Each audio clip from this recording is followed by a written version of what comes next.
네, 여러분 안녕하십니까. 현재와 과거를 바라보는 시야, 현시야입니다. 요즘 저는 학위 논문 준비와 사삼 영상을 제작하느라 바쁘게 살아가고 있는데요. 많이 바쁘지만 현재 우리 사회에 일어나고 있는 이런 사태들에 대해서도 관심을 가지고 있습니다. 특히 요즘 우리 사회에서는 코로나19 이 사태가 가장 큰 핫 이슈잖아요. 이로 인해서 많은 사회 문제들이 생겨난 점을 저도 잘 알고 있고 여러분도 잘 알고 있으리라 믿습니다. 저는 이 점에 대해서 매우 유감스럽게 좀 생각하고 있어요. 이 코로나 사태에 대해서 여러분도 아마 많은 생각들을 가지고 있을 거예요. 저는 이 사태를 보면서 특히 각종 언론의 보도나 그에 달린 여러 댓글들을 보면서 진짜 많은 생각이 들었어요. 그러면서 떠오른 것이 자연재해를 정치적으로 해석하는 게 과연 옳은 것일까? 라는 점에 대해서 생각이 났습니다.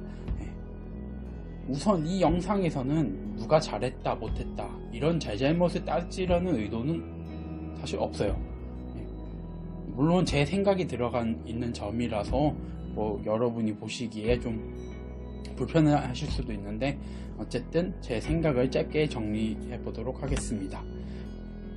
바로 들어가면 저번 달 중순쯤까지만 해도 우리나라에 들어온 코로나 사태가 진정되는 것처럼 보였잖아요.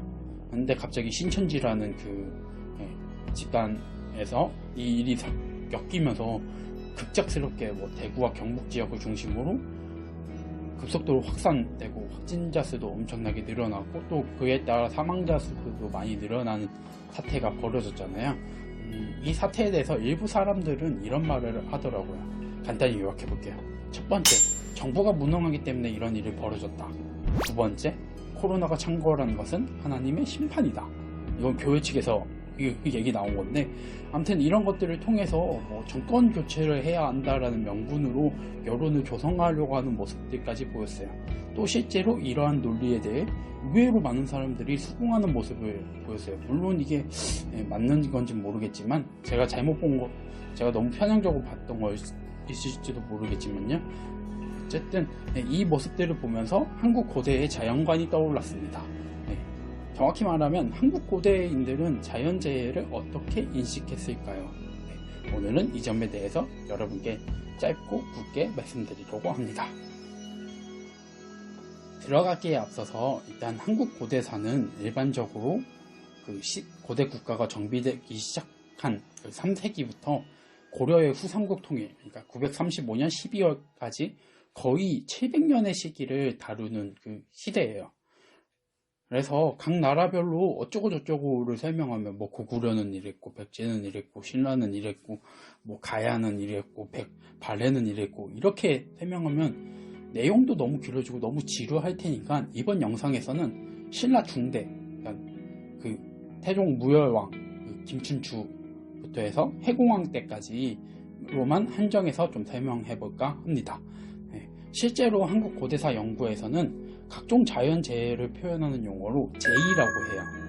여기에는 각종 전염병, 지진, 홍수 등은 물론이고요.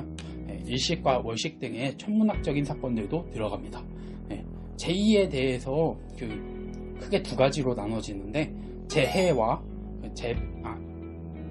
이변의 합성어로 이해하거나 재난과 변이의 합성어로 보기도 해요.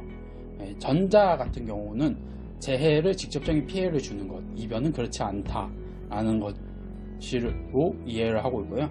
후자 같은 경우는 재난의 경우 재해랑 같은 의미로 이해하지만 변이는 인간을 둘러싼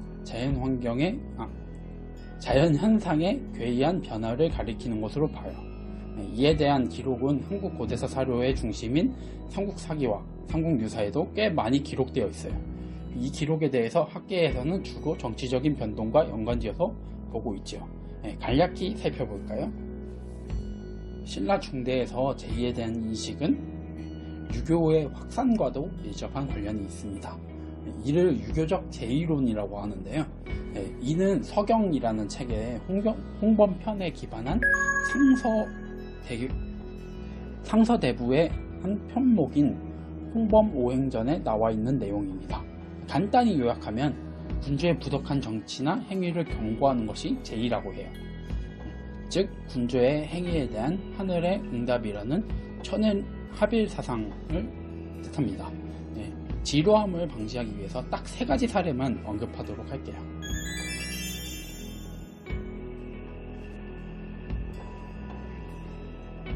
네, 첫 번째 사례는 신라의 신문왕의 사례인데요.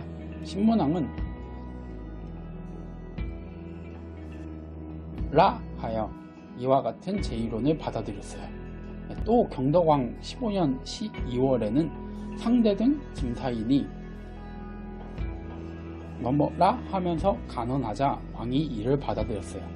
이 기록에 대해서는 경덕왕의 한화정책, 이 한화정책이란 것이 중국의 제도를 적극적으로 수용하는 것을 의미하는데, 이걸 통한 왕권 강화를 비판한 것으로 보고 있거나, 아니면 당대 정치 세력 간의 갈등으로 보고 있거나, 아니면 자연재해로 인한 농민들의 도산에 따른 정치사회적 불안의 해소, 국가 재정 궁핍의 해결책 제시 등 현실 정치에 비판한 것으로 파악하기도 합니다.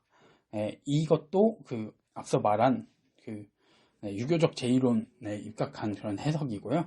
마지막으로 신라 중대 마지막 왕인 해공왕 13년 4월에 상대등 김양상이 왕에게 당시 정치를 근론한 기록이 있어요. 이 기록은 앞선 시대와 달리 제2가 직접적으로 언급되어 있진 않지만 3, 4월에 경주에서 연달아 2번의 지진이 발생한 기록이 있어요.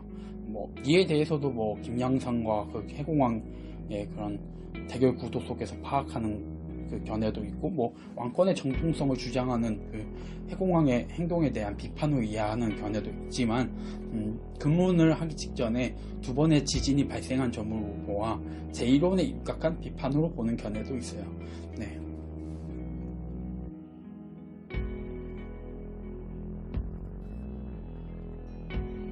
이렇듯 자연재해의 발생이 왕이 잘못된 정치를 하고 있다라는 인식은 고대 사회부터 뿌리 깊게 박혀있던 인식입니다. 저는 이에 대한 이해를 가지고 현재 우리의 사태들을 보면서 아직도 우리 사회는 고대 사회적 인식을 가지고 있구나라는 생각이 많이 들었어요. 현대 사회는 지진, 홍수, 가뭄 이런 것들이 발생하는 이유가 정치를 잘못해서가 아니라 자연현상 중 하나로 우리가 이해하고 있잖아요. 이걸 부정하는 사람 없잖아요. 그런데도 일각에서는 이 사태를 놓고 정치를 잘못하는 사람들 탓이라고 주장하기도 해요.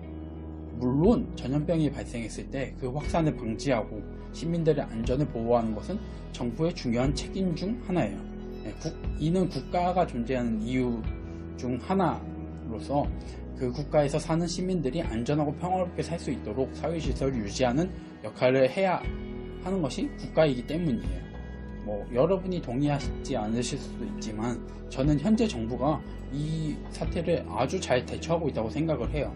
앞서 말씀드렸듯이 코로나 사태에 대한 정보를 최대한 투명하게 공개하려고 노력하고 있다는 점이 첫 번째고요. 조금이라도 증상이 의심되는 사람들의 경우 철저하게 검사해서 확진자 수를 집계하고, 또 거기서 양성 판정이 나온 사람들을 철저하게 전문 치료를 받을 수 있게 조치들을 잘 취하고 있어요. 정부가 무능하다면 이런 것들이 가능할까요? 개인이 어느 단체가 이런 거에 대해서 적극적으로 나서서 한다고 해서 전국적으로 이렇게 벌어지는 이 사태를 일부 사람들이 효과적으로 대처할 수 있을까요? 그게 가능하려면 정부의 적극적인 움직임이 있어야 하잖아요. 전 이런 점에서 정부가 지금 잘 대처를 하고 있다라고 생각을 합니다. 물론 현 정부가 이 사태 말고 다른 정책들이 모두 다 잘하고 있냐라고 물어보면 맞는 것도 있고 아닌 것도 있어요. 하지만 어떤 경우라도 정부의 잘잘못을 따지는 경우는 그 정부가 어떤 사안에 대해서 대처하는 자세와 또 그 대처를 통해서 나타나는 효과가 얼마나 잘 부각되고 있냐, 이런 것을 보고 좀 냉정하게 비판할 줄 알아야 해요. 단순하게 코로나의 발생과 확산을 가지고 현 정부를 공격하는 것은 위에서 말씀드렸듯이 자연재해가 발생한 건 다 국왕 탓? 이거랑 별 게 없어요. 논리가 사실 크게 없는 거죠. 그래서 여러분께 제가 좀 권해드리고 싶은 것은 비판하시는 건 좋아요. 하지만 비판할 때는 정당하고 논리적으로 비판해야지 그냥 내가 싫어 이런 이유로 비난하는 것은 좀 자제할 필요가 있다라고 생각합니다. 네, 이번 영상은 여기까지입니다. 내용이 괜찮으셨다면 구독과 좋아요 한 번씩 눌러주시면 감사하겠습니다. 네, 현재와 과거를 바라보는 시야, 현시야였습니다.